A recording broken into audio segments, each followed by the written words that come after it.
ये जी टैफ के करीब का बेहतरीन मंज़र पहाड़ों में।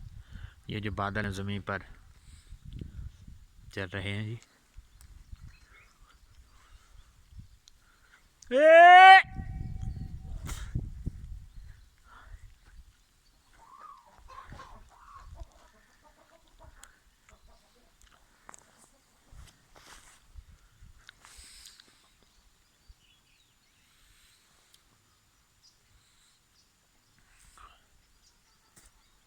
ये देखिए बादल जिधर से निकलते हैं।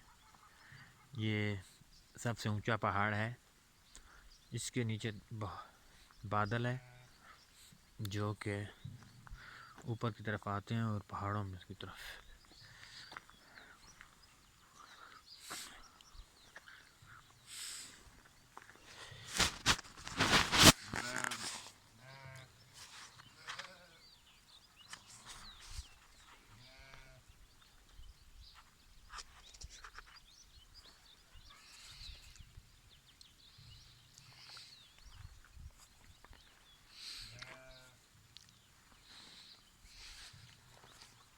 ये जी पहाड़ हैं जी, देखें जी आप, बादल ज़मीन के साथ साथ चल रहे हैं और ये बहुत ही ऊंचे पहाड़ हैं।